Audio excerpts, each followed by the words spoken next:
And I got some mics that came in the mail, and I'm trying to get them all out as fast as I can. To my homie in Texas, I just want to let you know, quick, hold tight. All your mics are done.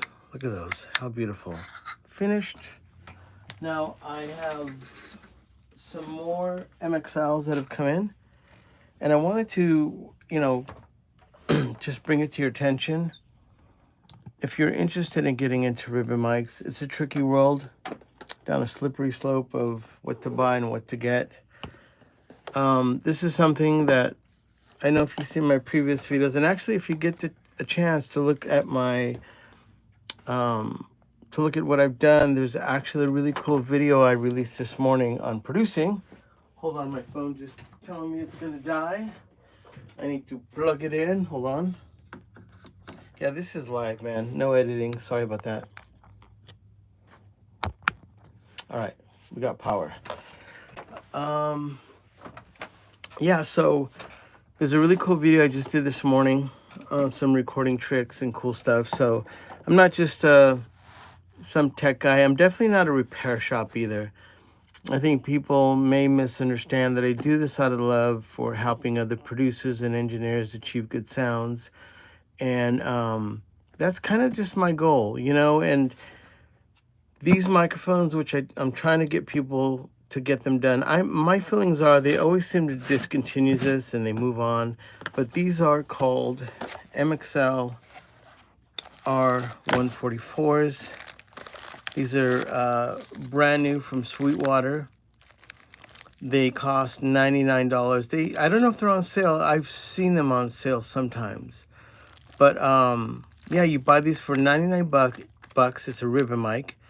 And then what people do is, if you're in the United States, actually if you're not in the United States, you would probably have to add about 70 bucks or 75 bucks for shipping if it's somewhere else. But in the United States, you can contact me. In my description, you'll find all my information, social media, and I actually left my email.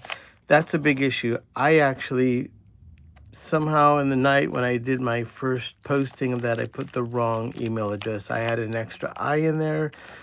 Wasn't wearing my glasses, son of a gun. So if only one cat was just like, I figured it out, and he wrote me. So if you have written me and you didn't get through to me, it was my bad on that. But yeah, I just wanted to tell people about these. So you go to Sweetwater, you contact me first, get my P.O. Box information, and then you can buy these for 99 bucks. They ship into me for free, or you don't have to pay for that. And then for $250, I will get these, and I'm going to do an upgrade right now on this mic. And I test them. I have ATCs, Neves, APIs. I have a full-fledged studio. So I always know when these sound their best. And then I'll send it back to you, and I'll cover the shipping. I'll cover in insurance the cost of the mic and the cost of my upgrade. And this way, when you get it back, at least if it's damaged in the mail or gets lost, you're fully covered for everything.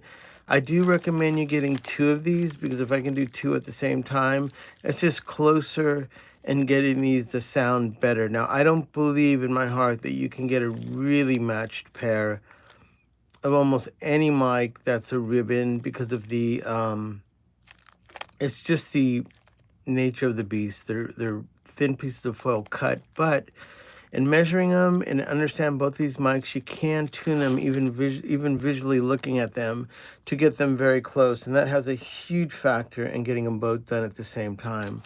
Hey everyone, what's going on? Mark's here, the gas station. What's up, brother? It's Friday. I mean, I just heard someone say something about Friday. I'm like, what? What the fuck, man? Like, time is going by so fast. My friend, I'm almost 60, so my friend put it in perspective. He's like, how many summers you got left, Manny? I'm like, fuck you. Just like, what? He looks at his life as how many leases he has on his car. And I think he said he had like 3.5 leases or something like that. I was like, oh my God, man, you can't look at life that way. But anyways, I'm trying to live it up. So these are mics that, once again, you've seen me all week do these. I have a bunch. And like I said, the only reason I wasn't so proactive in doing these earlier part of the year is I built my new recording studio. It barely opened up about 2 months ago, and I'm full-fledged recording some very cool bands. And like I said, check my videos that just came out today, and you'll see one of the bands I did.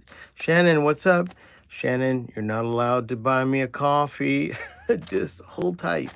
But if someone else wants to buy me a Pellegrino, except Shannon, and Shannon's a guy, so don't get all crazy and send him some kind of love letter.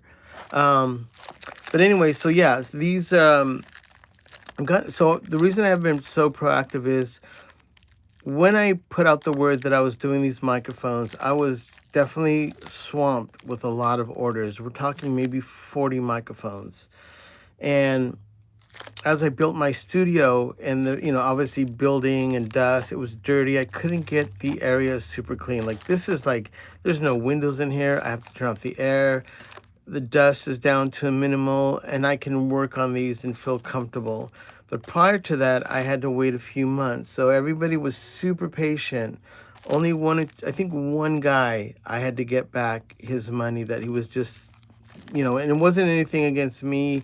I know times are tough, and he could have definitely used that money back in his pocket. So everybody was really patient. Now that I'm full-fledged into this, I've got, right now I think I have 3 or 4 to get done and I'm finished. So I'm just trying to be really proactive. And the more of these I can help people get, when I have my own microphone come out at my own company, which is called Original GravityWave Microphone Company, I won't be able to do these as much as usual. I'll probably still put the word out there a little bit, but I know my focus is going to be not only producing, but I have to take care of the mic that I've designed to make sure that everything goes well with that. But until then, hit me up. My information is in the contact, and basically you get a $99 brand new ribbon mic, and I can make these sound as good as, R84s any day. And those are $1,200 to $1,400 mics. I put $1,000 just to be used market friendly too. So if you ask yourself, well, that's a lot of money, $250 and $100 mic.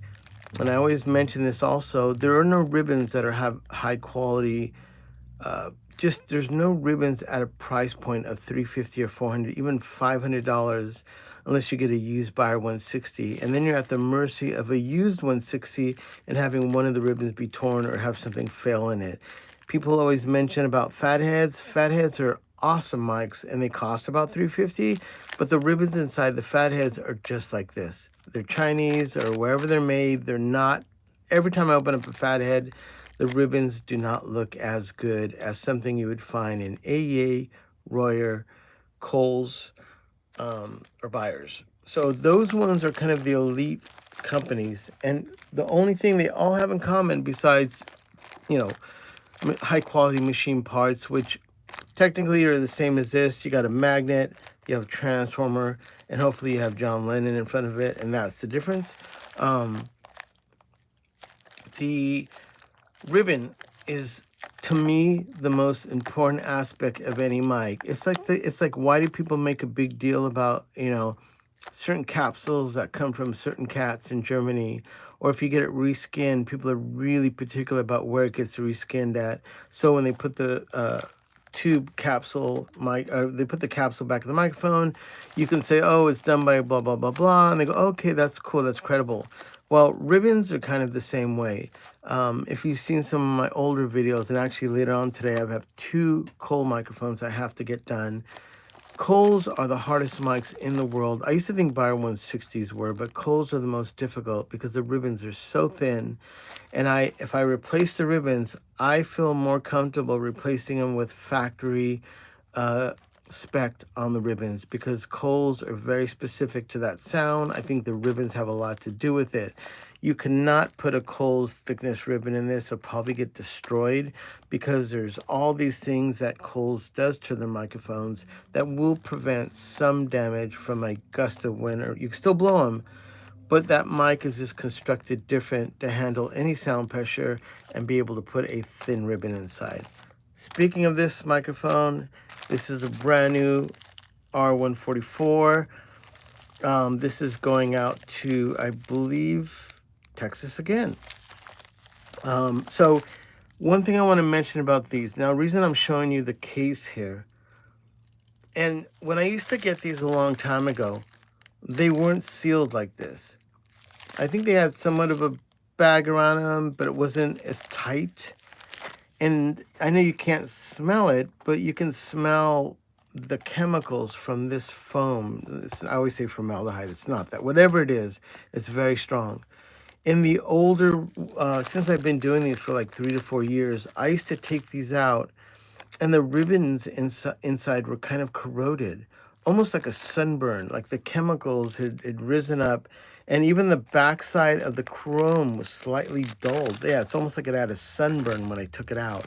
So I always used to question that. So I would tell people, rip out the foam and just cover this in a sock, or put something that's like cotton or material, or if you do put this in a Ziploc bag, just put something in here that's not going to have it bounce around. I haven't said that recently. I've just been so busy, but it's something that I was reminded when I got the new MXLs, and they're really, really sealed up. So I have a feeling the company knows that, and I just want to let you know that if you buy one of these from me, I'll ship it back in this for safety. But then once you get it to your studio, rip this out and just put something else in the box. You know, there's 100 things. You can get a Crown Royal bag and cover this, but make sure it's like, you know, a Ziploc covering this so no lint gets inside the ribbon. And then you could put, I have no idea, you can put your favorite sock in here. So I'm going to get to this. That's my little update. R144 upgrade. I'm going to do it right now, right out of the box now. I'm going to show you what it looks like. I'm going to cut the ribbon. I'm going to install it. Just give you an idea about what it is to, one, educationally show you how to do a ribbon. Two, these are, in my kind of experience, an easier ribbon to do, but there are still some challenges. So I'm going to show you this right now. Let me put this to the side. And once again, I'm working with the camera in front of me, which I always use the analogy of like, it's like working on your car from the trunk. So I'm doing my best to get around this, but I also feel like since I'm over here hanging out, why not hang out with you all? I've gotten used to that. So I'm going to remove this, take it out of the wrapper. I have no idea what the ribbon will look like inside, but most of the time it is super slack and it's usually malnourished. And the reason I say that it's malnourished is when I open this up, I'll be able to show you. And I think the difference, and I'll always talk about this, of why when people go like, oh, you have to pay so much for a, Paul, there he is. Why, what is the difference between like this $99 mic and like a Royer mic? Well, if you've watched Royer microphones and how they're built, they use like space age materials. Everything is parted with a serial number.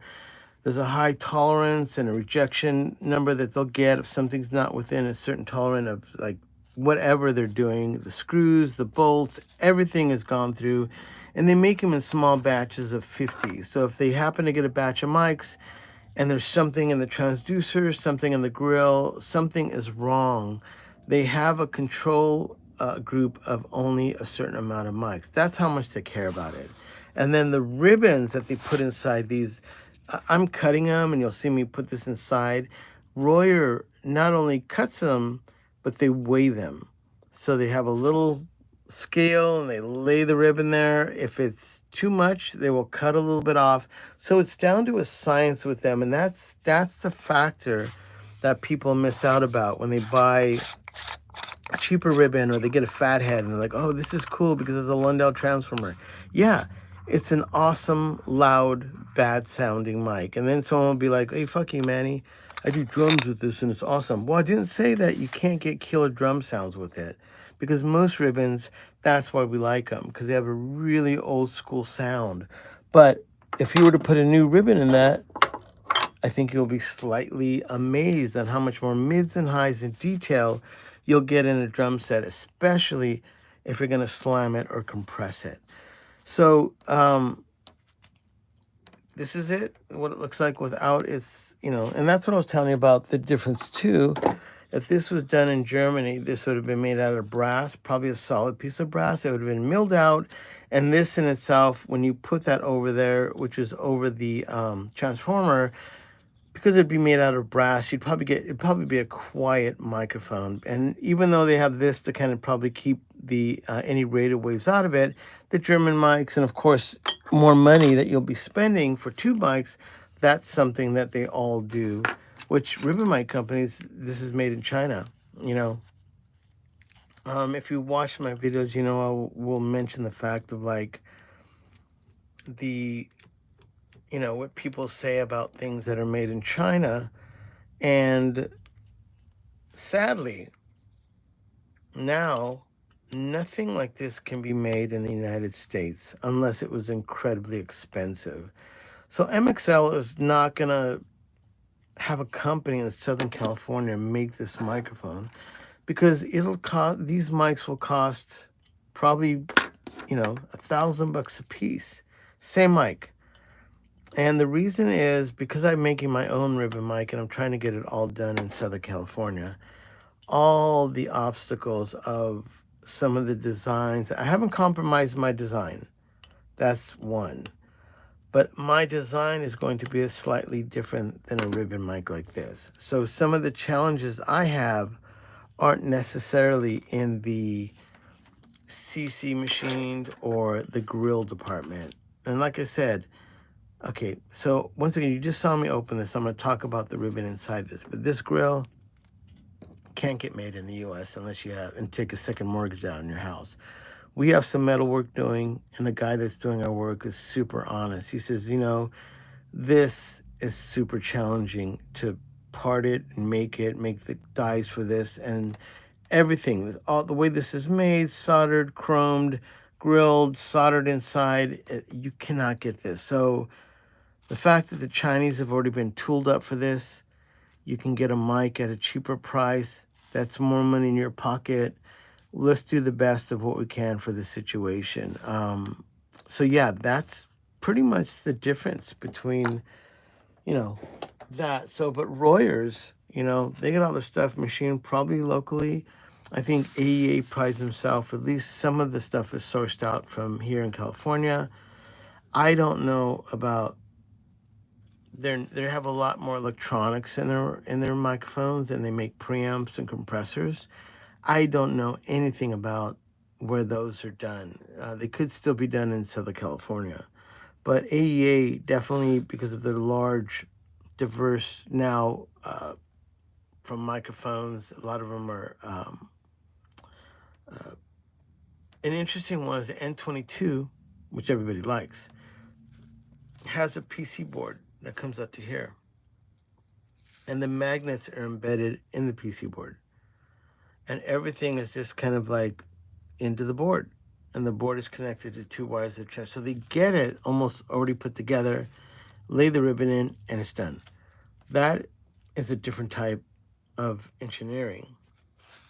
And I know that these are some of their newer mics. So when Wes Dooley had changed hands of the company, I don't know what had changed since then, but I know he was making those here because my friend Nathan helped design that mic.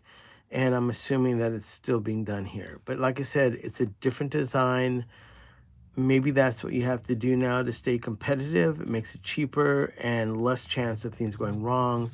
This is still a little old school, little caveman. You just got magnets, you got a ribbon, you got a transformer, and you have an XLR, boom. Okay, so I'm gonna take this off, if I can. I'm going to show you what the ribbon looks like. I think I have to cut these.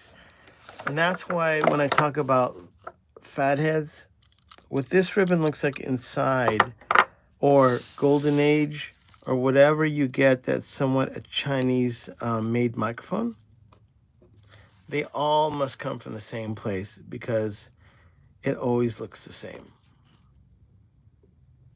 I'm cutting these because these pieces of tape run under the transducer.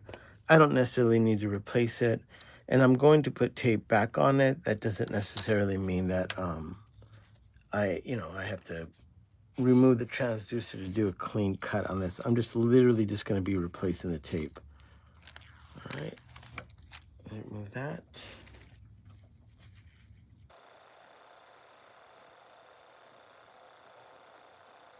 I sent you an email, Paul. If you got it, let me know.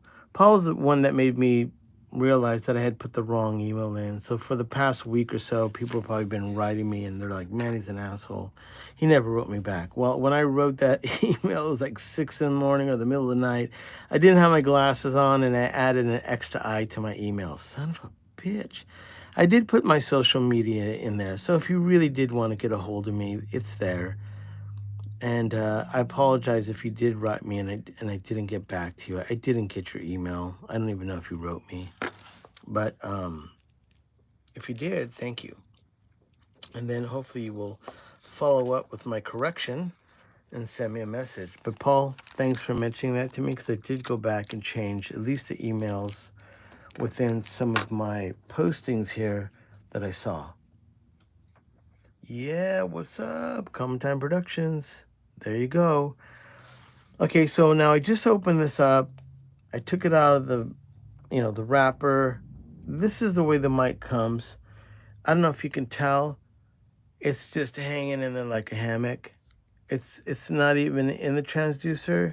It's totally floppy. I mean, will this sound good? Yeah.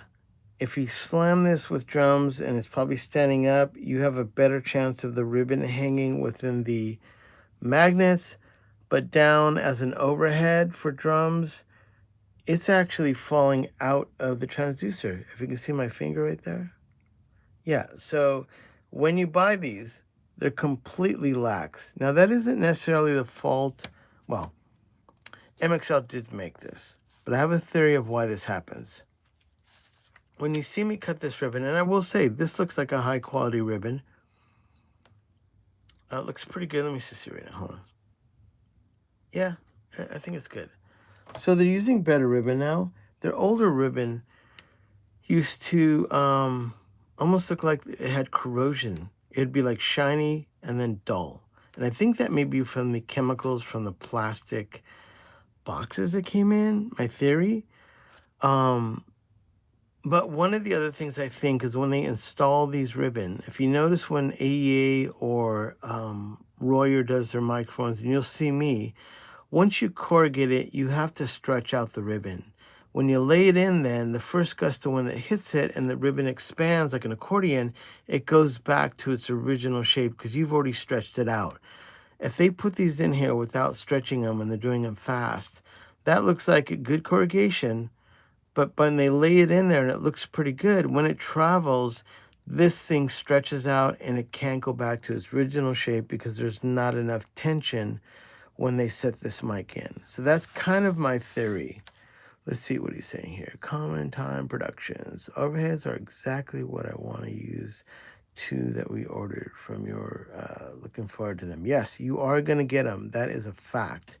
And matter of fact, they are, I believe, tomorrow. I should be able to get those in the mail for you, brother.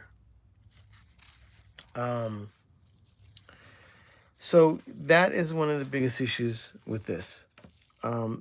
Good ribbon, maybe the technique. And then the other thing too is if, let's see if I can show this again. I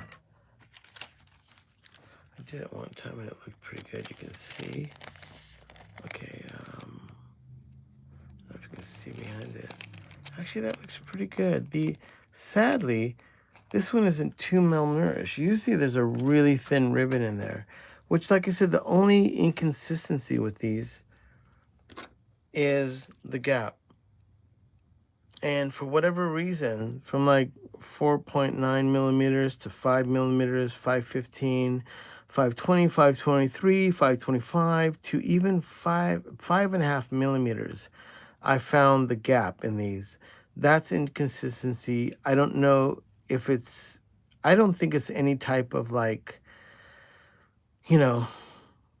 once again, like Royer, that would not happen at Royer because they have such a, they're such sticklers on everything. And I don't believe the gap can move more to a certain point than they'll allow. But these mics are going out.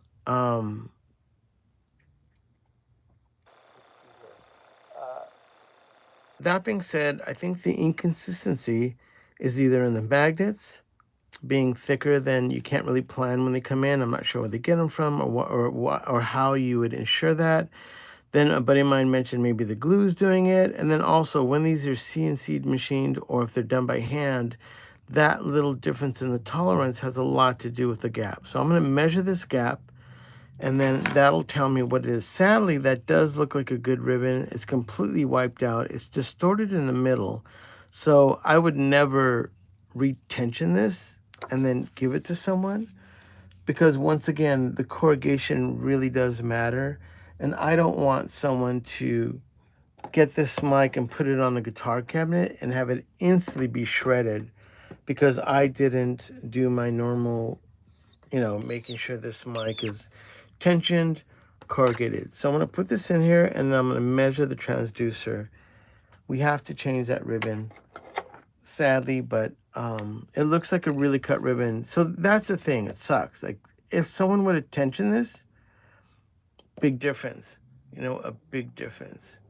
Let's see, Manny, you need to know before and after with the proper audio, not just YouTube audio. I think realize the effort you're putting into it. Yes. You know what? I had that before. I used to do a lot of those.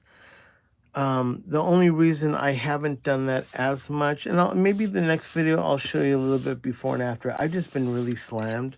Like this morning I came in and did some mixes. I have about 2 hours to do this, and then I have to pick up my wife, and then I have to come back and repair 2 coals. I just haven't had the time, and then by the time, and I'll be honest with you, editing videos, like even last night, I filmed that little episode like about 9 or 10 at night. I got home about 12 midnight. I set my alarm. I woke up at 5 in the morning. And then even though it was super simple, minimal editing, the audio wasn't that great, at least my dialogue, someone commented. But for me to get it out so I can release it on YouTube, it just takes so much time. I haven't yet had the luxury in my life to really have that much time to do it. But I will say, Daniel Lenoir, I've been over at his house trying out these mics. Warpaint, Granddaddy, the singer, had me do his mic. The drummer from Nine Inch Nails has my 160s. Justin Metal Johnson from St. Vincent and Beck, he has my mics.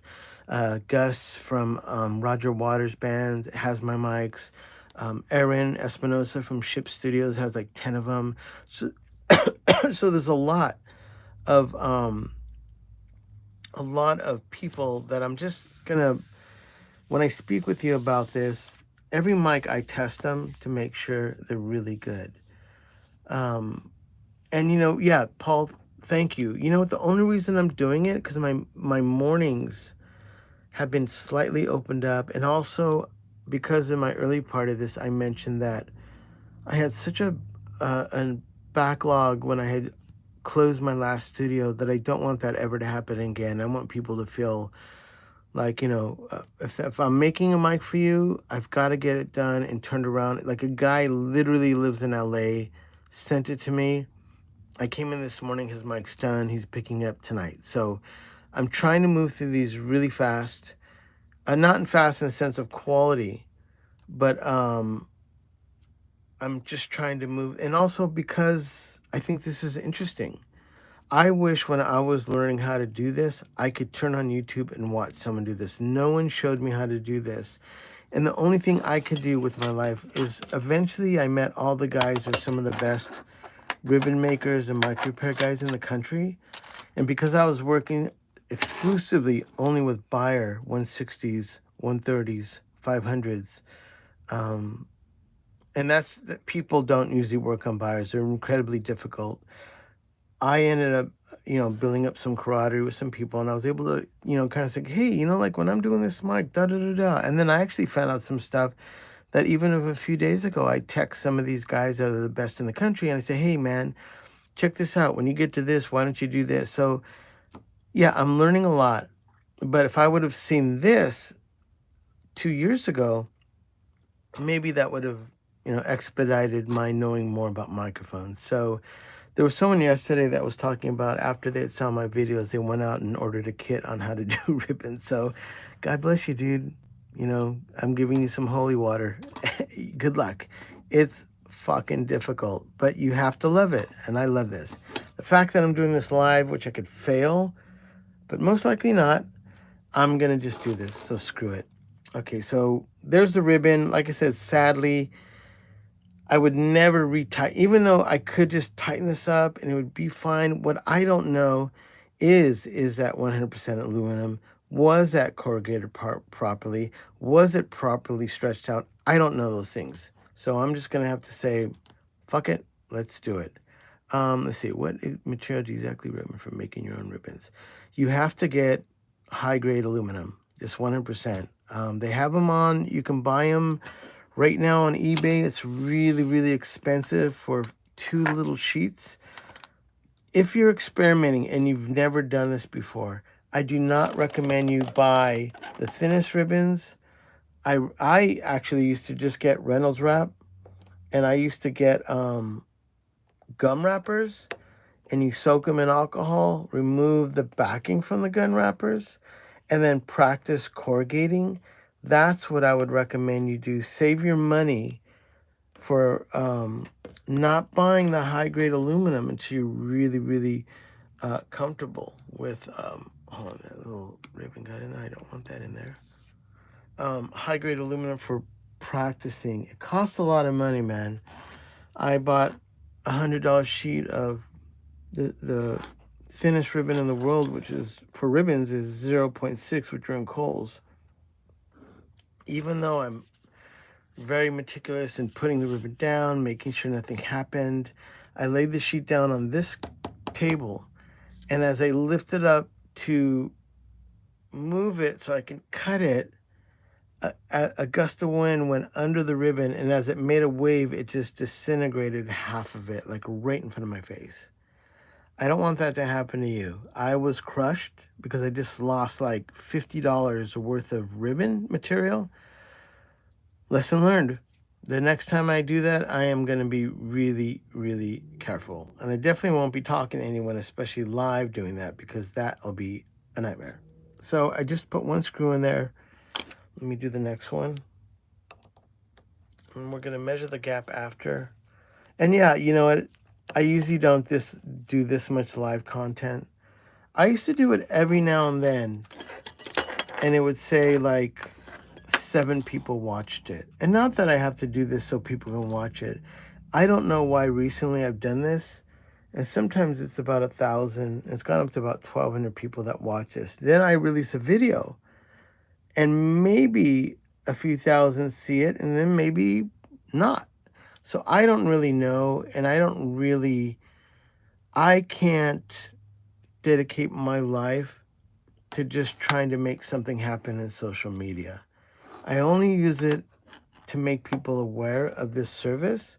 And because of the group of people that watch my videos, which are hopefully musicians and artists, even if you're considering on recording for the first time, I want to appeal to those people. I'm not really looking to get 100,000 or 200,000 people that are just like, they just don't care about, what I'm doing. It's cool, awesome, rad, like, no, I want a producer out there that hasn't really bought any mics, and he's going to go buy this mic, upgrade it, and now he's going to use 2 mics to make his record at his laptop at his house with his band. That's exciting. I would rather have that than 1,000 people that I don't know just saying, your mic sounds stupid, your video isn't good, why don't you get a video editor, all that shit. That's what happens. You just get thrown to the wolves, man. I used to do Produce Like a Pro, and people were brutal when you have like 30,000 to 100,000 views. Some of my videos went up to 100 grand. Some of them were only about 20 grand. But every now and then, you just got people ripping on you on the way you sound and what you do. Look, I'm just doing this because I love it. So relax. All right, let me make sure I got some messages here. Check everyone. Thank you about the Common Time Productions. You are a content creator inspiration. Thank you so much. Stan, what material do you use? I answered that. High-grade aluminum. This has made me want to work on ribbons too. Oh, fuck yeah. Whatever, whatever, man. I like that. That's his name, whatever, man. Hey, dude, whatever, man. If you want to make ribbons, whatever. And then let's see, Jan says, thank you. I'm still practicing. Yeah, man, you got to practice. I did. Vi or V, hello. You have to practice. I'm not even lying. My wife would see me cutting foil, and we'd go to the store, and I'd fill the foil, and I'd kind of get cheaper foil because it's always thinner. I'm not even lying. One time I sent a mic to the most, I don't want to say the most famous, probably a top 10 guy in the world that does ribbons. And I sent my buyer 160, even though I pride myself on being a buyer 160 cat. The reason I sent him my 160 because I had a vintage 160, which was like Jimmy Page or Jimi Hendrix, that era. He prided himself on having old stock ribbons, which are the actual ribbons that would go in these mics. Because I used to corrugate mine and make them, and I could totally do that, and they sound amazing. Dude, I just got a 10 bucks for some coffee. Or a Topo Chico. Oh, this is a Pellegrino. Thank you, Common Time Productions. That is amazing. You are making my day again. Thank you. The way you do it is if you look in the description, under the description, you'll see a little thanks icon and you could buy me a cup of coffee. I appreciate that. This is not a get rich quick thing, but it does mean I'm going to Trader Joe's or wherever I go, Ralph's, and I'm going to get some Topo Chico, Pellegrino, or some good Don Francisco espresso coffee on you, and I will let you know. Thank you so much. I'm taking a drink.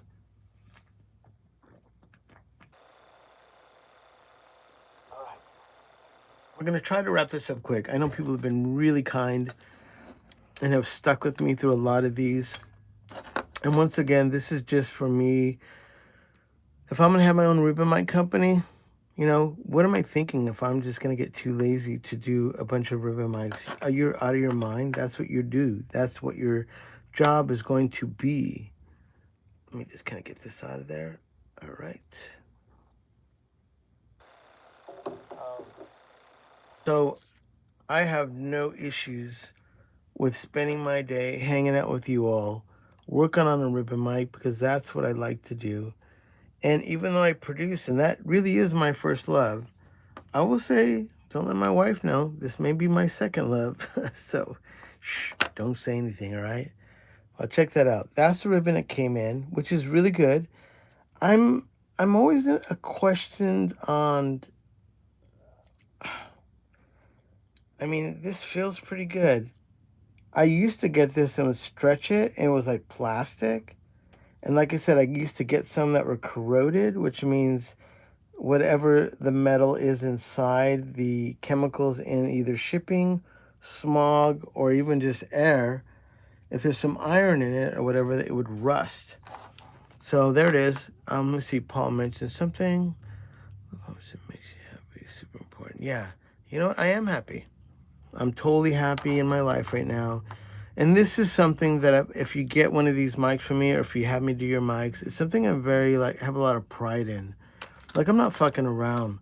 There's other things I could do. You know, my studio rate is $800 a day. If you're gonna come in my studio, I'm gonna make a record with you. It's $800 a day. Yeah, that's good. But you know what though? Doing this is not a quick money thing. But I love doing this. I love educating myself. And every time I do this, I learn something more that will help me in my own company. And hopefully, if you watch enough of these, it'll start to make sense to you when you start doing it. I will give props to my friend Ulf, ULF, from Sweden. He has a channel called Hoborec, HOBOREC, like recording. I saw his video on how to make ribbons years ago, and that's what inspired me. So he made the mic. I mean, he got like, showed you how his cogs, how he made everything, how he did the, I mean, it was fucking unreal and blew my mind. And now that he comes to LA and I hang out with him, he just thinks I'm a weirdo. He's like, dude, like sometimes he looks at me doing all this and goes, I can't believe you're doing all this. I go, dude, you're the one. You influenced me to want to work on ribbons. And then, so a little bit of my background after that, no one told me when I started to design my own Buyer 160 ribbons that there's no one in the world that makes them. Buyer 160 ribbon. So if this ribbon, if the sound hits it, this ribbon moves up and down. If the sound hits a buyer mic, it moves like a piston like this. That means when the sound hits that ribbon, which is strange, you think it would have a tendency to move back and forth because it has that like accordion. Well, their accordion is the other way around, so it moves like this. I saw those ribbons. I bought a Buyer 160 and destroyed it to look at the ribbons because no one ever shows you the ribbons. And I was able to make a replica the best I could and replace all my buddies' 160s. And then when I got done, I found out there was only a few little ladies that were in Germany that were like the ones that do it. And then if you buy them out here, you don't get them out here. There's not one guy, except that one guy I just mentioned, that you can get old stock 160. So back to that guy. So I sent my mic to him, and I don't know why he did this to me, because he knows that I know exactly what these mics look like. I just wanted original ribbons put in my mic so I can use it kind of as a like a standard. Like, okay, I have this 160 with the real ribbons in it from the 1960s or 70s. I'm going to do my ribbons, and I can use it to kind of A-B for quality control. When I got it back, it sounded terrible. And I was like, oh my God, I can't believe I have to open it. When I opened it up, he had cloth over the top. I was like, what the fuck? No one puts cloth over the top of a 160. And then when I took the foil out, I'm not even lying, it was cupcake foil. Is that his idea of a durable foil? Okay, there's an idea for you. Go get some cupcake foil. Start working with that. There it is. I just gave you your inspiration, but don't put it back in the mic. Anyway, so I don't know if that was a joke. I don't know if this guy got jealous and thought I was aiming for his job, which is one of the best repair guys in the States. I have no fucking interest to be, a RCA buyer representative to just do, or Kohl's to do all these microphones. I just love doing ribbon mics. I will do mics for my buddies, but my time in my life is not dedicated to just to spend my whole day doing this. It's part of my day. All right, so now I need to put some light on this. I need to figure out the gap of this mic, and I need to get started. You guys are all hearing my stories of talking shit. Jesus. All right. So let's get this sorted here. I'm gonna check this. Let's see, make a guess. 510.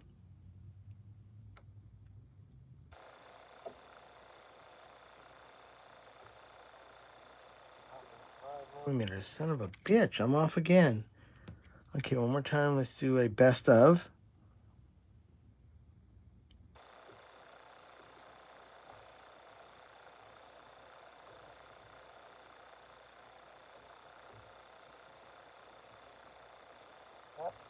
Five millimeters. Holy cows. Well, that's different. These are actually all coming in consistently at about 5 millimeters. The older ones, like I said, they even ranged up to 550, and I don't know if those magnets. I actually talked to MXL.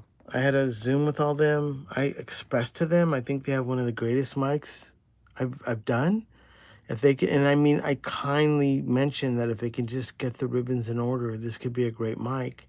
I met with them all on Zoom, and then the owner vetoed any help I could offer them. So it is what it is. There you go. They sell a boatload of these. So, it's not my, it's okay. I'm here with you guys, and if you get one, lucky you. That's the way I look at it. Hold on one second.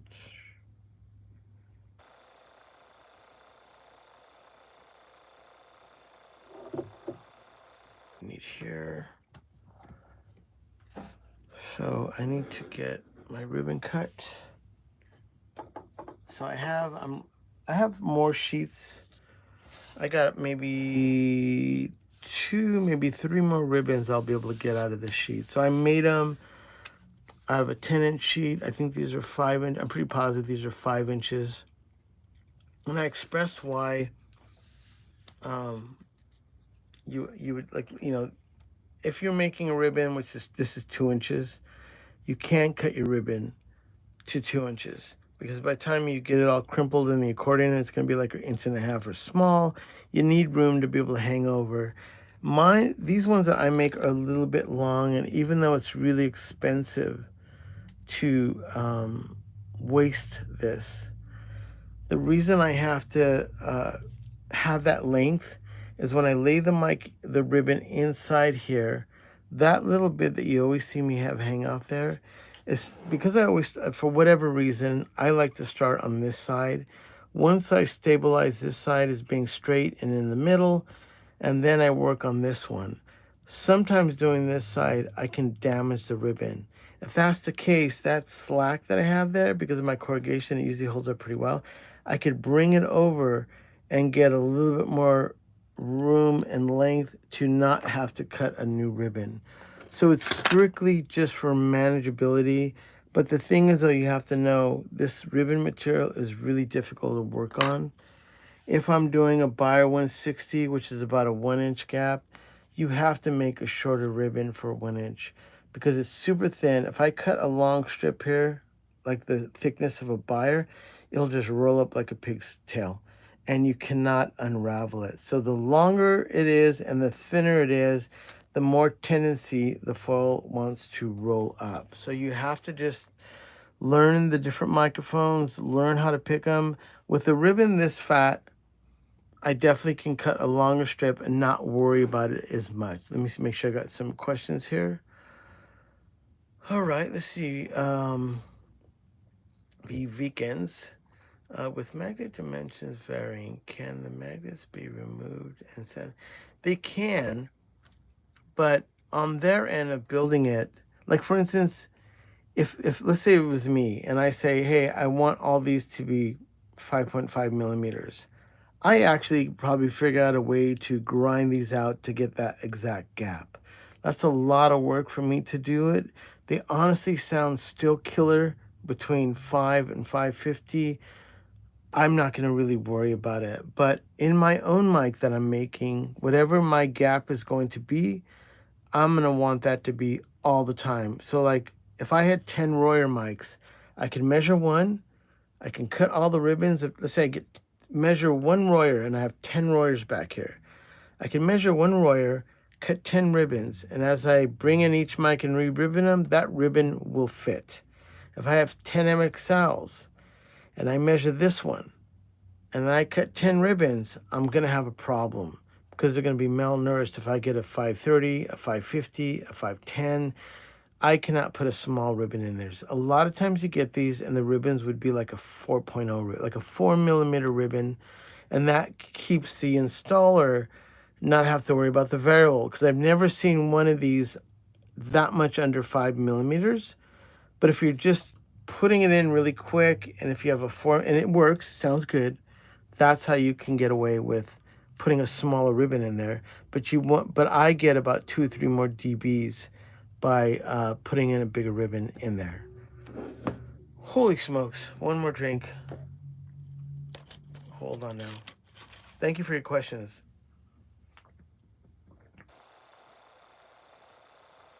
You see my knees? I have shorts on, and I have a shirt on. But I had to turn off all the air and everything so the wind wouldn't blow in here. So lucky enough, I cranked the air right before I went live. And I am planning to hopefully get out sooner than later in this, so forgive me. I'll try not to I'll keep my stories down to minimal and won't talk so much shit.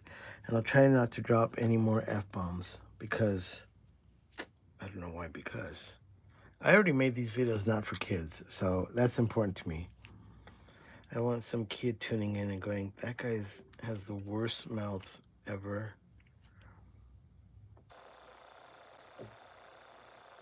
I'm just cutting this about 30 millimeters, or not 30 millimeters, or 0.30 shorter than 5. I'm trying to get as close as I can to the magnets, but it's unrealistic. You cannot cut this ribbon to a 5 millimeter ribbon. When you lay it in and it moves around, it's going to cast the side of the magnets. And even though that is your goal, you don't want the ribbon to get ruined and it will get ruined if it catches the side of the magnet. So there is a little bit of like restrictions of what you do here when you cut these ribbons. And it's never the same because I have to measure each mic, and then I have to decide. Sometimes they're a little crooked. This one seems to be like 5 even here and then under 5 here. That's a problem that I have to kind of, as I cut my ribbon, I'm thinking about that.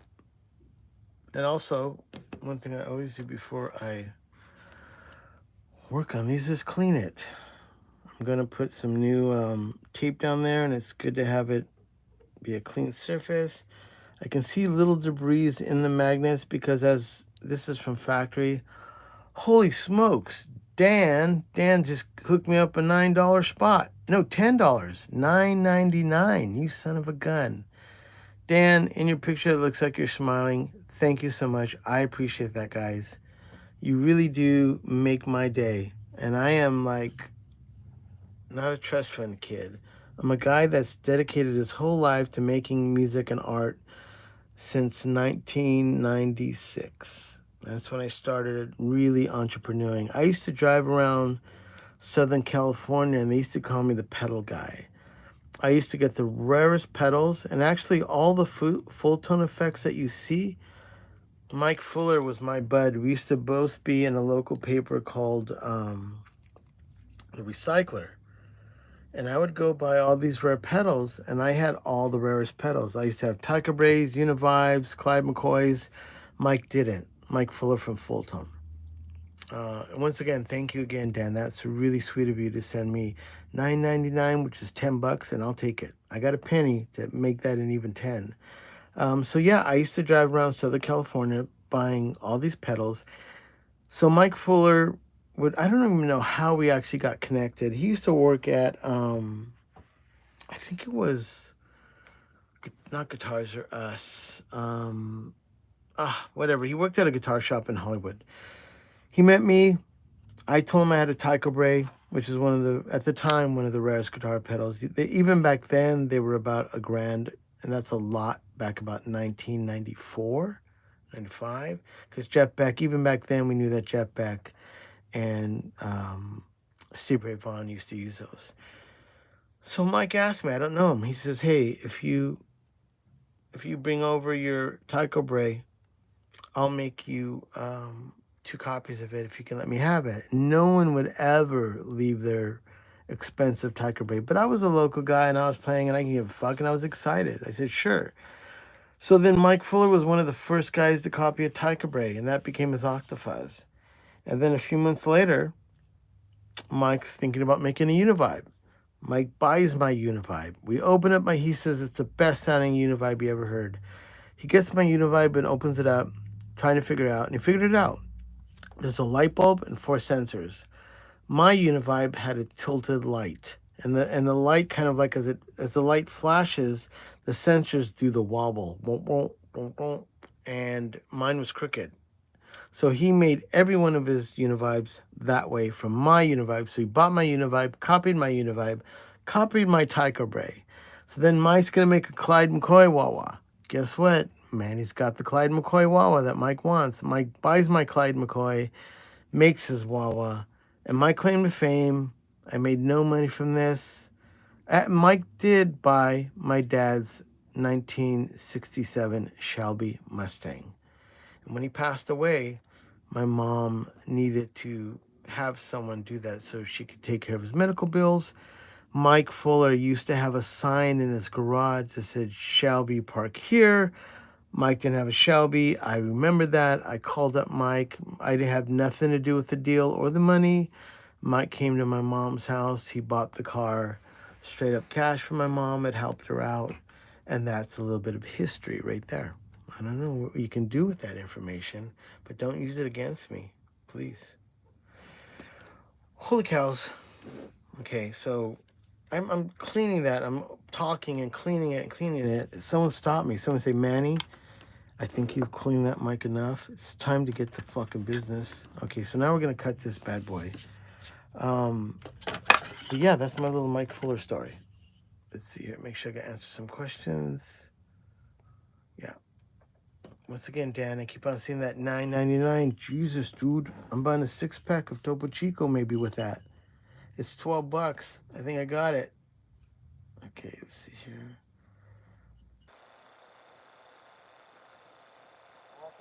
It's cut a little bit more than you would want, but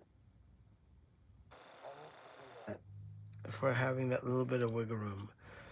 Now, I mentioned before, and I'll tell you again, I use razor blades, not X-Acto. If you watch a lot of the other mic companies, they use X-Actos. And the reason is when I use a razor blade, if this is the ribbon, obviously this is the point and the ribbon's super thin, so you can cut it. I like to cut down, and then when I cut it, I lean this down. Because as the blade starts to cut the ribbon, it's pulling up on the paper. But when I lay the ribbon kind of down, as it pulls up, it's getting sliced by the ribbon. And I have less of a snag. It's something I figured out. I like it. I've noticed that some of the paper that you'll get with ribbons, it's fucking hard to cut with a razor blade. Like your razor blades, you need, like, I have a box here. You have to use sharp razor blades all the time when cutting ribbons, because if you don't and the paper snags, it destroys the ribbon, especially when I start getting into thinner ribbons. No way do I use a ribbon a razor blade I used just a while ago. All right, I'm really gonna do this live, huh? Okay, let's do it.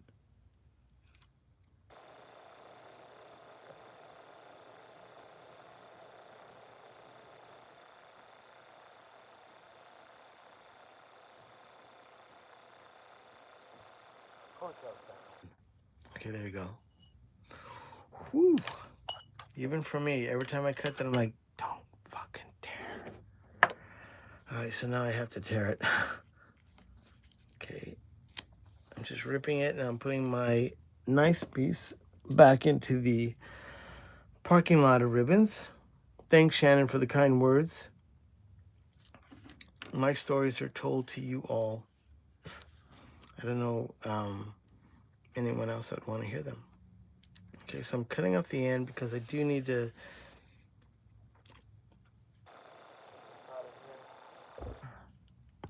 I'm sorry, you see this? I have it on the stand. It just gets hit and I can't reach around it. So excuse me, I have to put my hand on the other side to cut this. All right. Hold on a second.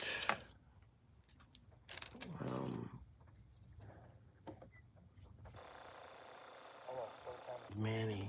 I've got stories. Here's a story for you. Do you guys know who Eddie Kramer is? The producer? Anyone?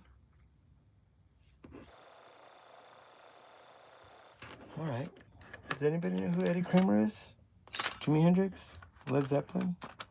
I got stabbed the other day over here when I was working. I'm trying, because I have everything on the thing.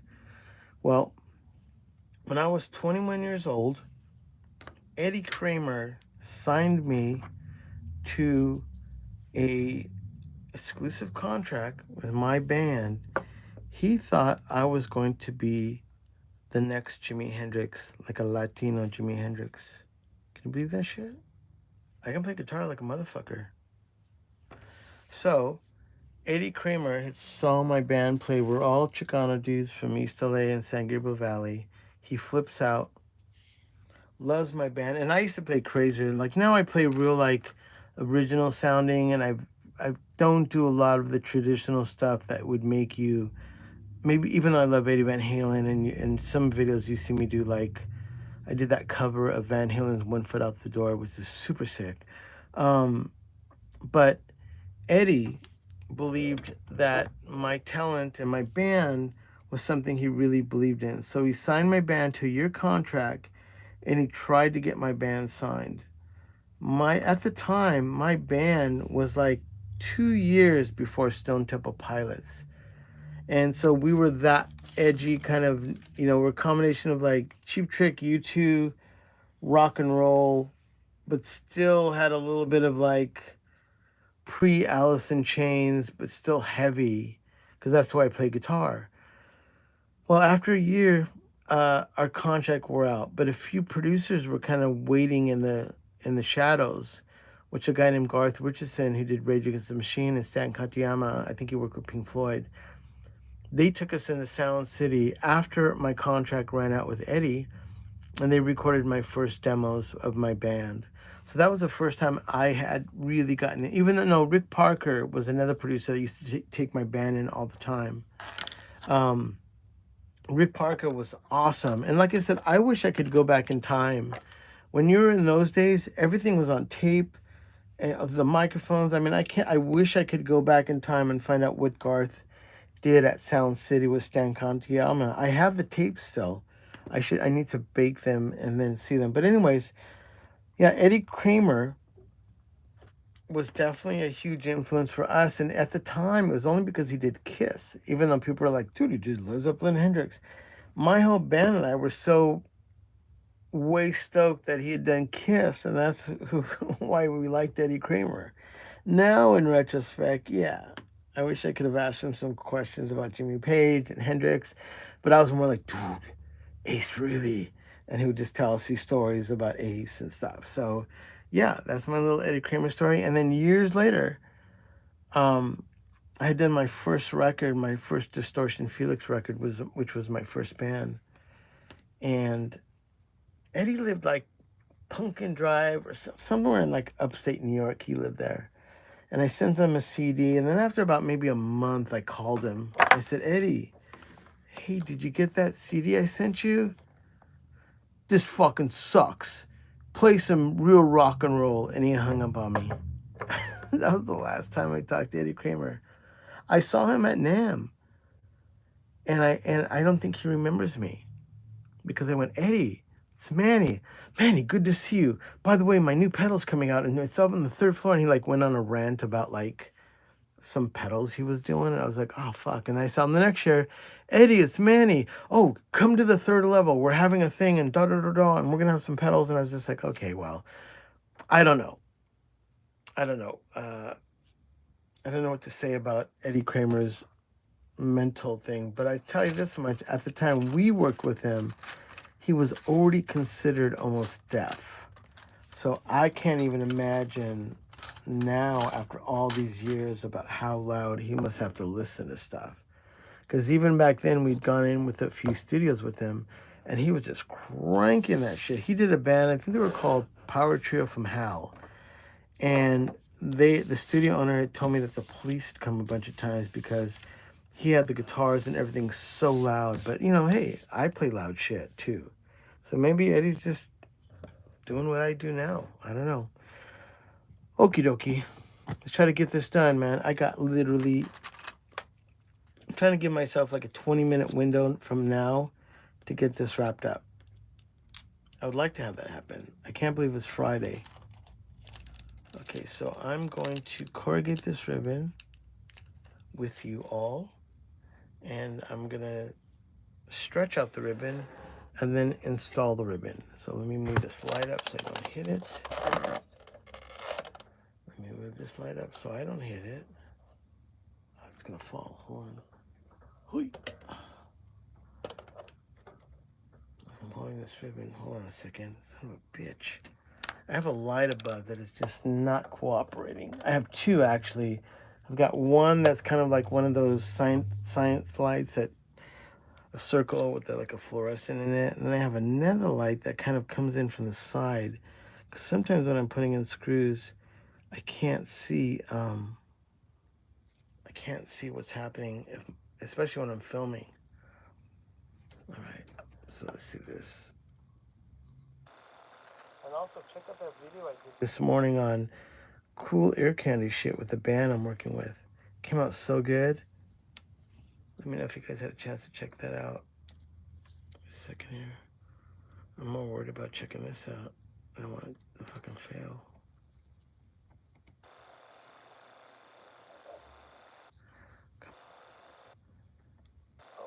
Oh, fucking shit. Alright. I don't like that. Holy smokes, when it rolls up like that, it's like, oh man. I pull it the wrong way, it's gonna fucking crease or bend. Come on, you doing this to me now? Jesus. It's like a snake wound up. I have to make sure it goes out one way. Holy cows. All right. Now we have to stretch that. After I went through all that, we need to stretch that out to release the tension of that.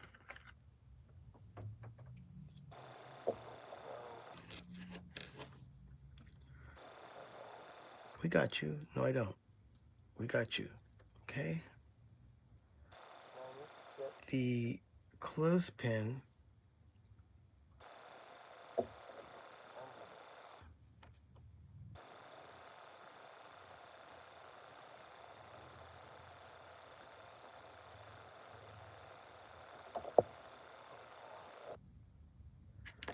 It's never ever like as much as I have confidence working with this. Let me see here, Paul. I notice you corrugate inside. You know what? I made my own cogs, and because the Royers don't do it with paper, I designed that so it had the highest pressure, and I had to go through a bunch of different gears to make sure the gears didn't damage the ribbon. So I got maybe a set of 6, 7, 8, 9, 10 of them, and I just used to put foil, not good foil like this, but like foil. And until I got the corrugation I liked and the pressure of the gears, I liked it because I have no way of adjusting the tension on that, except those cogs aren't made for that, so they fit super tight. And I had to grind out the inside that would give me my variable. But I am planning on making my own corrugating. I need to do that probably within the next month. I have to really start thinking about the design. I've got a design, but right now this is my, I love using that one. That one just gets the job done. I spend a lot of time to get that right. But yeah, that is a problem. You can't just do that because you're gonna rip the aluminum. And I'm trying to get this so I can stretch it for you guys. And I'm right-handed and I'm just seem like I'm floundering here. Hold on. Oh, shit. Hold your breath. On this one, I have to have this straight because I start to pull on it. I want it to be pulled straight. Okay. Stretch. Hold on. This.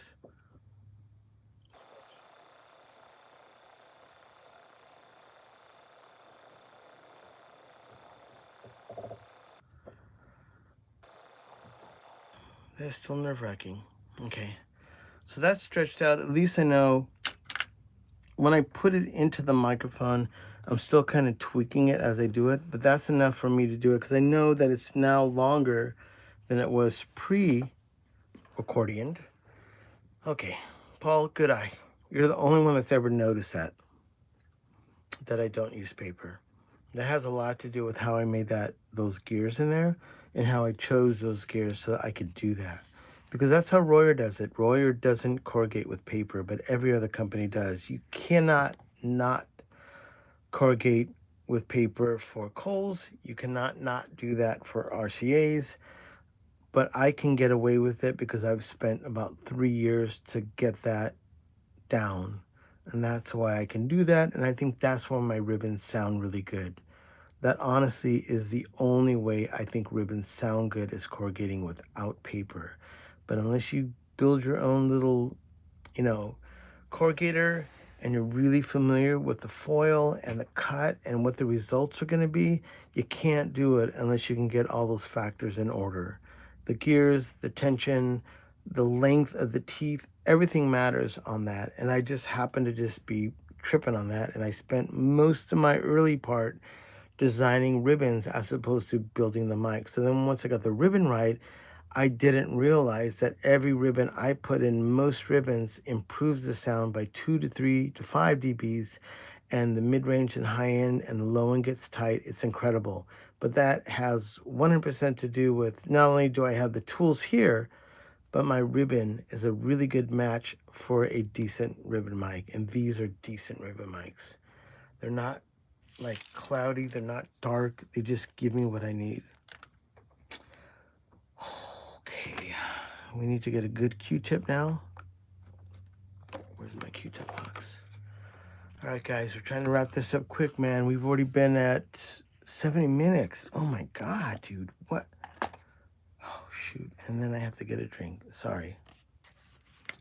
If you guys like this mic and be tuned in, these are upgrades I do. You can find all my information in the description. This is an R144 from Sweetwater for 99 bucks. You send it to me and I make it sound like a $1,000 ribbon. And all those things I explained to you are why I believe this is possible, because I do this every day now. And I just had a guy post on my Instagram. He's been using it for his acoustic guitar and all his sessions, and it really makes me happy, man, when people send me pictures of them in sessions using these ribbon mics. It just really blows my mind on. And they all live other places, from Canada to Nashville to, like I said, some of these are going to Texas. It's really, really so rewarding to hear that people are enjoying these microphones. I'm gonna make this wet one more time. So I wet the spots where the ribbon's gonna rest, but I make sure that no alcohol gets on the magnets because the ribbon will stick. So once again, I don't like the way that looks. I need to go this way. Okay, I like that. Here we go.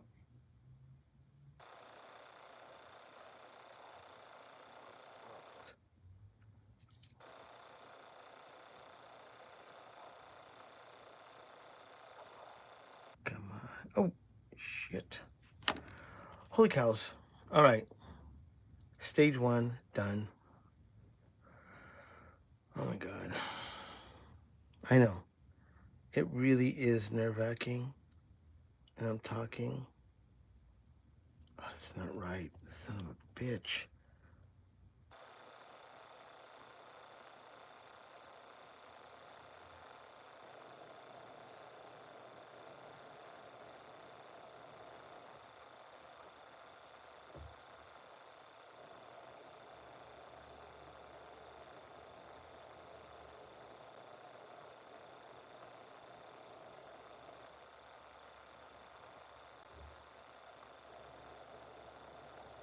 A bitch.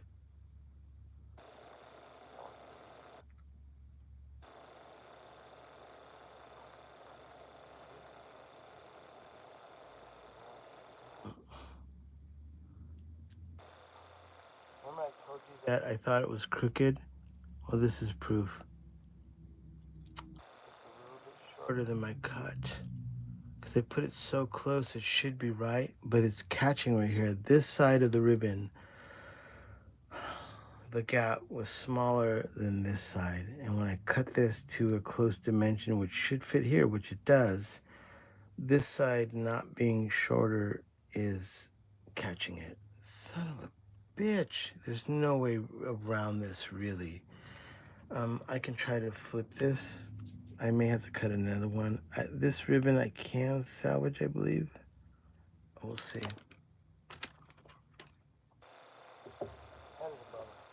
You know, once again, if I don't ruin this ribbon, I can use it again.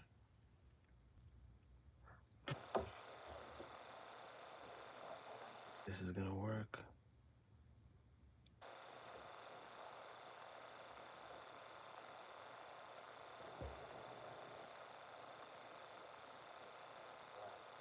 I'm gonna have to cut that again. I cut it so close, but like I mentioned, it being uneven, my cut was straight, and that did not work out on the other end. So I have to get this done, man. I gotta succeed. So it's gonna go to the ribbon graveyard. Luckily enough, I can still recycle this ribbon.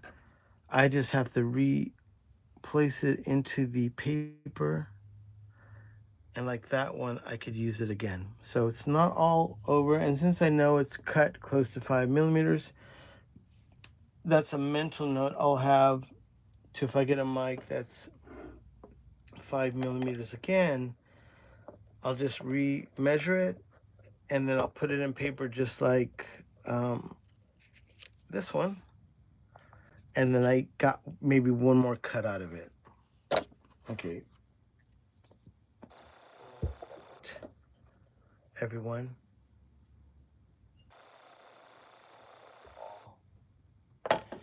Studio's starting to cook now. It's getting a little hotter. It's like being in a submarine.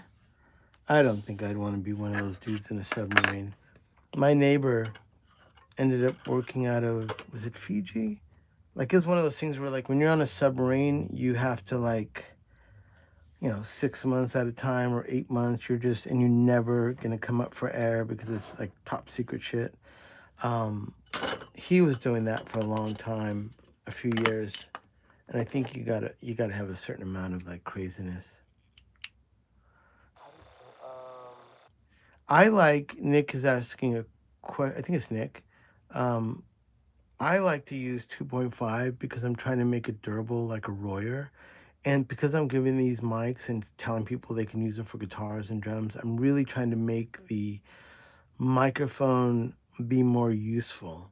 If I put it, and plus because I can't control the quality of the microphone, which the grill and everything else has a lot to do with it, I can't put a thin ribbon in there if that head basket is made, it doesn't really protect the mic from the wind. And that's the biggest problem, is having the microphone get damaged. If I put a thin ribbon in it and that head basket can't protect the ribbon, and it's also not my thing to design something so I can put a thinner ribbon in it, because of all my testings of really liking these mics, 2.5 to me sounds awesome. And because, as you saw, Paul had mentioned, I corrugate without the paper, I think I get more fidelity. So it sounds like a thinner ribbon, but has the durability of like a Royer. As you saw me, I put that in, I removed it, it didn't tear. I have confidence, at least in that, about the thickness of the ribbon. But the only mics that I can't get around the thickness, and I would never, are Coles. I wish I could put a thick ribbon in it because that would be way cool and it would be less stressful and it would probably sound great, but it wouldn't sound what people expect from a Coles. So if some guy brings a pair of Coles in, it's usually a guy that has a dope studio, that has a grand piano that he always puts it on. And to some point, he's going to want to get that sound again. If I reset the ribbon with even 1.8 or 2.5, he'll be like, I love it, but it's not doing this something. That is the something of why you put a thinner ribbon in Coles. It just has a sound.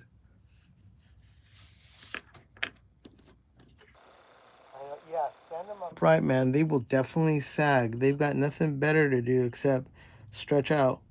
That is true. So I'm recutting this a little bit under par, not much. But I know that the ribbon is, the distance of the ribbon is a little bit, like the middle, this part right here is not the same as that by hair. So when I cut my ribbon and I lay it in, I felt like it was going to rub right there no matter what I do. Even if I pull it this way or that way, it wasn't going to work. And once again, because people are having me do their ribbon mics, I can't fuck around. I can't send someone this mic and take a chance of it failing. Like, I have to really tune these and make sure they're great. If I don't like the, like, even after I get offline, if I check this mic and it doesn't, I've done that a few times where I haven't filmed it, but I've just not liked the way the ribbon looked or the way it sounded, and I'll recut it again, and then I'm like, oh yeah, that's what I fucking wanted. So I do care. Rinse and repeat here.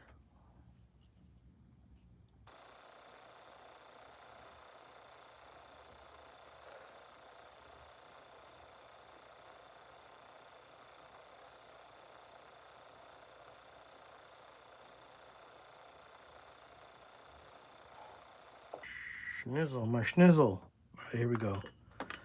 Holy cows. Try not to drop too many F-bombs.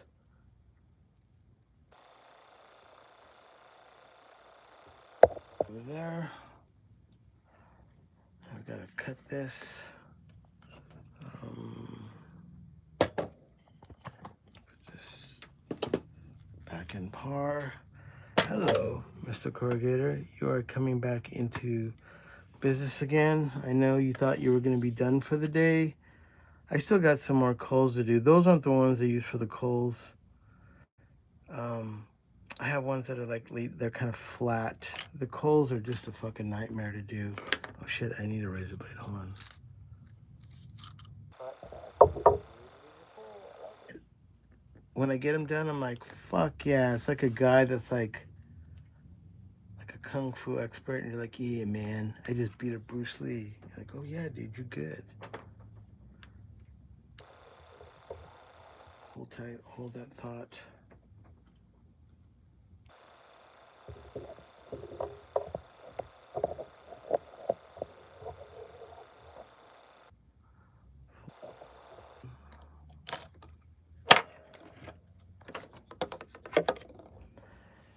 Whew.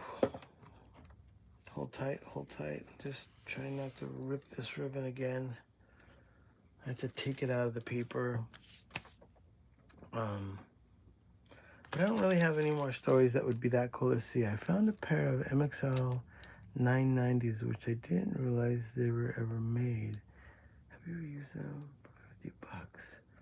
If the 990s are ribbons, I've done the, there's these ribbons that they tried to make them like a Royer. I forget the model number by MXL. They're actually really good. But once again, I don't know about the 990s. Are those the ones that like look like they're vintage and they have like a tube or something like that? I got to get hip to some of the numbers. If it is a ribbon mic, I definitely can do them, because I promise you that inside they're probably going to be something like these. Because if they are a company, they're not going to do anything that much crazier. I've seen the ones that look like, they're not like AEAs. They're other kinds of ribbons. I forget. I wish I remember not R40s. I think they're called R40s. No. Hold on.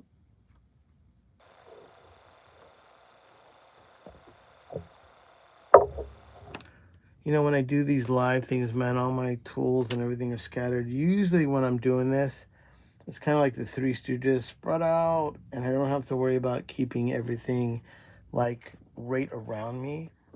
But when I do these videos, you know, yesterday, I'm not even lying, my partner next door had to move his car. I literally had to run out the door on a live video, and people waited, and I came back. That was cute. That was sweet of them. So yeah, I trying to be like efficient with all this, and just try to and even me doing this live, I still don't even know why I'm doing this, because it's a little bit nerve-wracking. I mean, it's exciting to me. I don't know how it's exciting to everyone. Every now and then there's someone that will be like, you know, I'm gonna buy some ribbons, I'm gonna do it. I'm like, good luck. I think that's cool. Hold on, I gotta put the light up a little bit higher. Holy cows. See what I mean? It's just like a shuffle.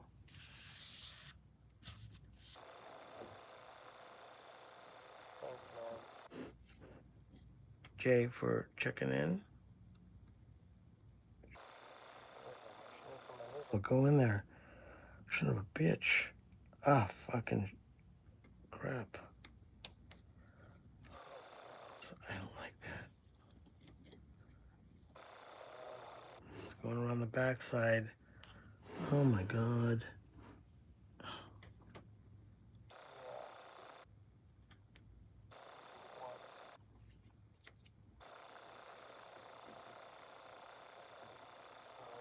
We have a little bit of a meeting of the minds on the backside here.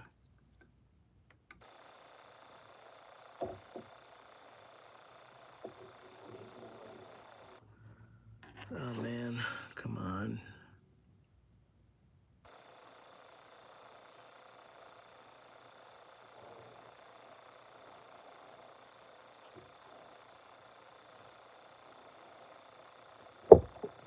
The ribbon's flipping around the back side, and it's just gonna cause me a nightmare over here if I can't get it to hang down. If it touches the plastic, it becomes like magnetized, and it just sticks. And that's the part that's like why I don't like these, but gotta use them. That is the only thing I don't like about these.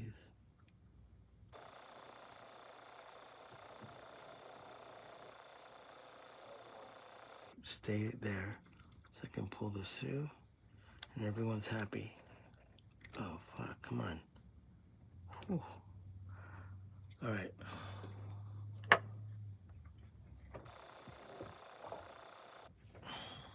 Now, rinse and repeat on the stretch. You gotta do it.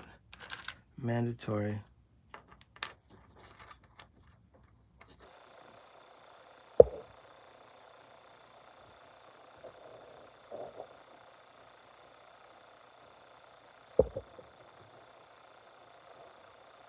It's just hard with the camera between me and the phone.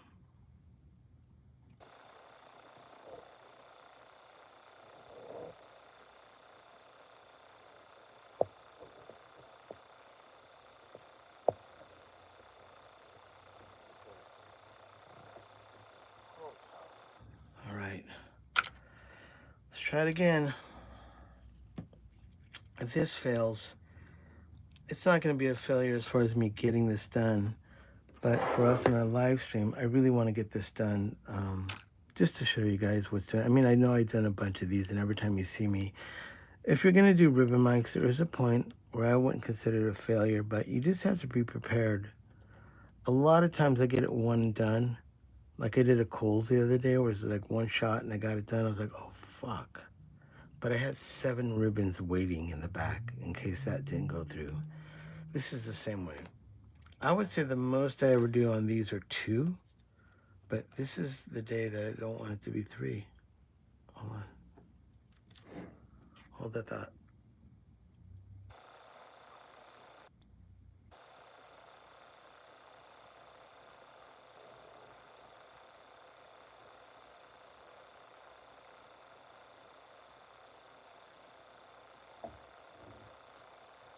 Hold it now.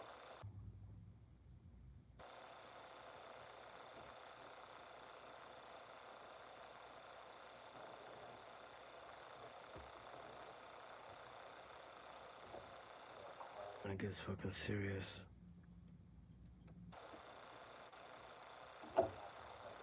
Right now. That's what I was like. My light is like 10 feet above me right now. Hold on. I really got to see this. It's crooked, obviously.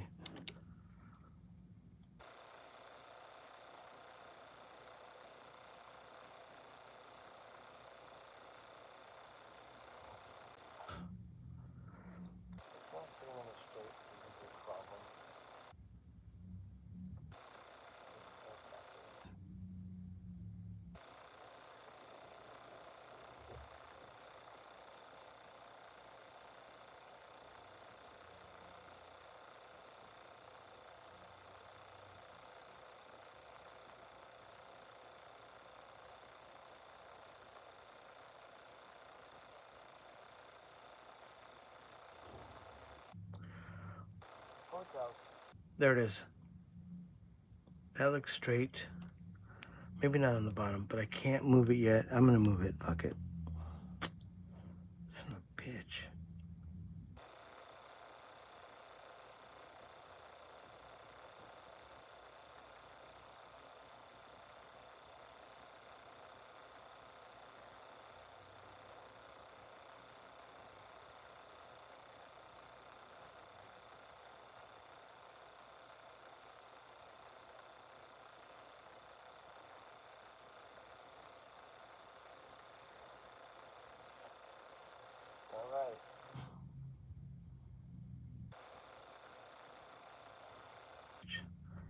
It's like a skater. It's like, stay in the middle, son of a bitch.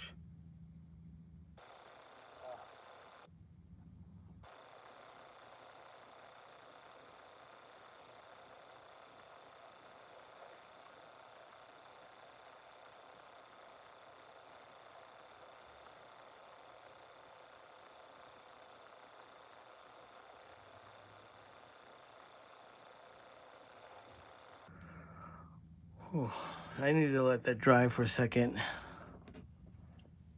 You know, when you get these with stock ribbons, if you put them in front of a drum set and you have like a compressor on them, they sound like a ribbon mic. You're like, oh, they do sound huge. That's why I like them. So if you get one that's not too lax, it's probably going to sound fine, but you're not going to find that in Sunset Sound or some guy that has a really boutique studio, because it's not going to make the grade. When you change the ribbon in them, now you're able to put that within a group of R84s or N22s or N8s. And okay, so now I think that's dried. I need to look it up in the light and make sure that it's straight before I put the brackets in. Yeah, looks really good. I love that. First bracket in. Give me 1 second, guys. Hold tight. Sorry about that, guys. Holy smokes.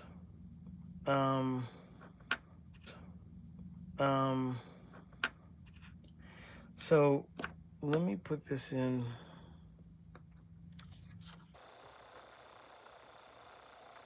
These are always a little bit different. I'm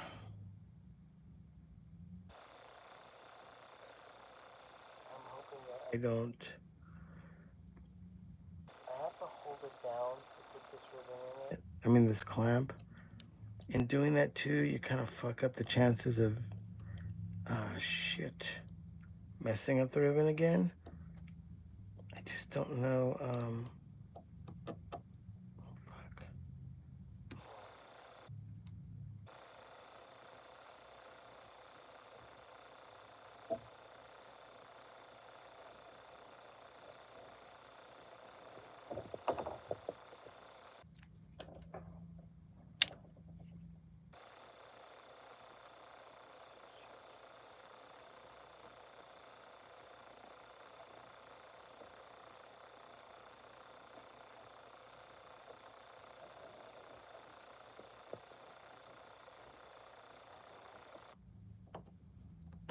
There it goes. Son of a bitch. I can't put this in tight because I need to still wiggle that bracket around to make it straight. And once I get the other one in, I could then tighten them both slowly, not too tight each one, because even though that's just a little piece of plastic, I see it's crooked. Fucking shit. Even though it's plastic, I don't want it to bow up. I don't want that little plastic. As you tell right now, it's not laying straight. If I tighten one side down, it's kind of like a seesaw or teeter tot. You know, one side will get down more than the other. And I don't want this to do that. People go, is that all you're doing? You're just changing the ribbon? What else are you doing? Jesus Christ, dude. Ribbon mic is doing what I'm doing right here, and to make it sound good. Okay, so I'm gonna tighten this one down just slightly, then come back to the other one, tighten it down. Good. And then I'm gonna go back to the other one again. Now I can kind of crank it a hair tighter. Okay, then the other one.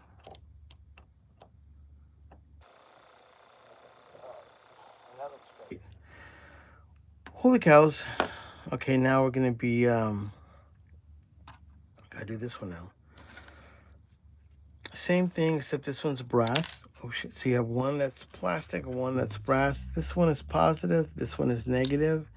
This one is being grounded by that cable getting into there, and it's making the whole transducer negative. And so, once again, this is important. Hold on.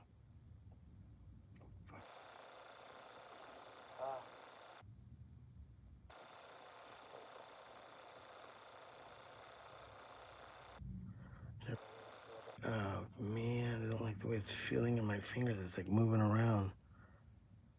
Okay, just stay.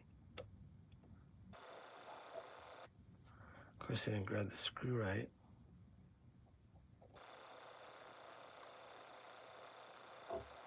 Put the screw in the hole. It's kind of like the Eiffel Tower. It leans, and it just wants to scream out of that bracket into the ribbon or into the transducer. And then if I try to move it, it's just scary. So this one I got in, but I felt like I moved the ribbon. No, that's good. So I got to get the other one in. If I get this other one in, then we are home free, and I did it. Once again, every time you put this in, you're just like, it's like Jaws. You're getting in the Shark Tank. What's gonna happen? Oh, fuck. Oh, shit, it's moving. Oh, my God.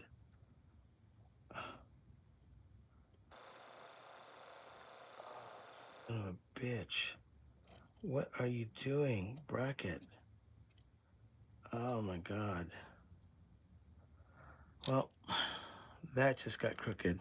Exactly. As I'm telling you, almost like what's going to happen, the worst scenario, it does the worst scenario.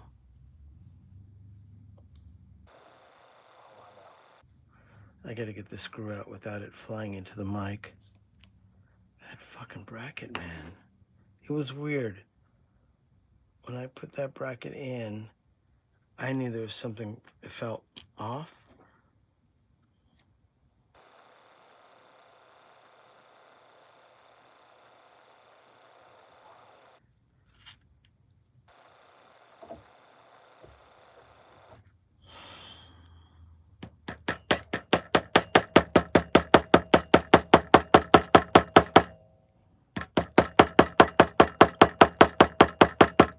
I'm just hammering it with the jewelry hammer because I felt like it was crooked, but it could be that plate. I don't know yet, but whatever the scenario is, I have to get this right.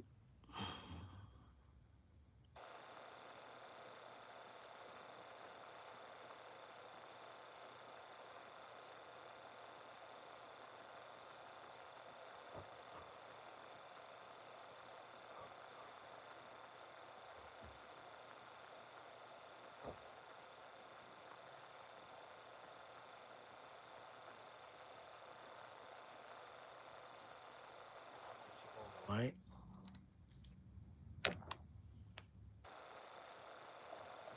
All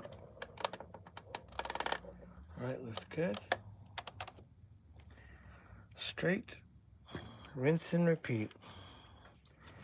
Okay, son of a gun. I'm like totally drenched over here.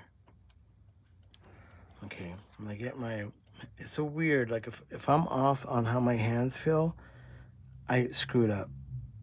I need to get this in right. Okay. It's to put the screw in there confidently without fucking up the ribbon. Good.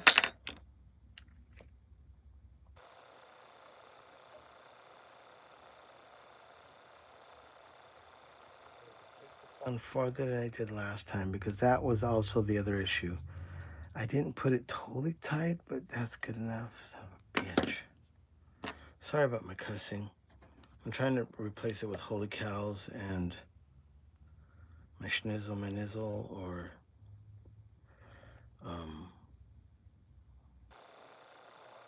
hey.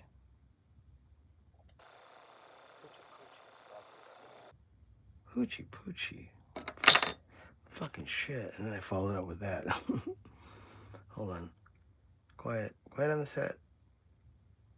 Fucking shit.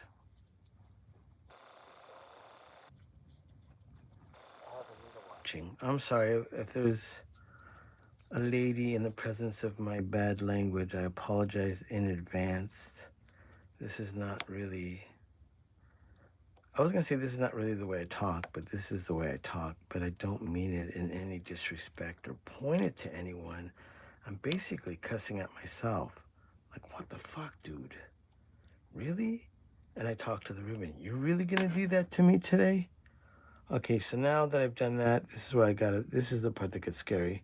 I got to rip that piece off on the bottom. Ooh, there it is. So this is the foil I have, which is high grade. Let me see if it feels like. Well, my foil breaks up a lot faster than the foil that comes in these, but I can. It feels like they have really good foil. I just don't know what that is. I don't know if that's just a different brand or whatever the scenario. So there it is. I did it. Holy smokes, Batman! Oh my God, there it is. I got it done. Time to turn on the AC. Time to go pick up my wife. It's Friday. Time to get on my day. This is an MXL 144, as I say out loud and proudly, like, and there you go, the greatest feat in the world. I've just re-ribboned a ribbon mic. They sell these for 99 bucks in Sweetwater. You can email me in my description if you're interested in these. I'd recommend getting a pair if you can. Um, these are killer mics.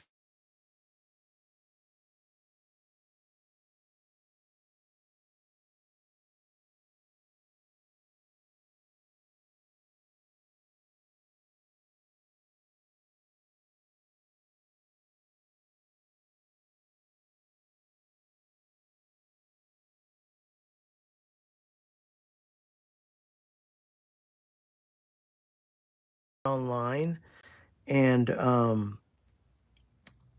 you can get these online, and it's shipping US is free. So you write me, you get my information in the description. You have my social media, my emails there too. I apologize, my email was wrong a few days ago. I had an extra I in there because I wrote it in the middle of the night. It's correct now. You can write me. I'll give you my P.O. box. Buy these at Sweetwater, hopefully a pair. It's $250 a mic to upgrade it, but I cover the shipping back to you, the cost of the mic, and the cost of the upgrade. So if the mic gets damaged or lost in the mail, you are not going to be out of that. You can get your refund on that. So R144 is the Manny style. That's killer. I did it. Thank you, Paul, for your kind words. Um, I will talk to you guys soon. I'm not sure. I have 2 calls to do. I don't know if I'm going to go live with those because that's going to be nerve-wracking, but maybe I will. I'll talk to you all later. Thank you for watching this. I appreciate it. Thank you, Paul, too. Let me know, Paul. Write me an email about what's coming.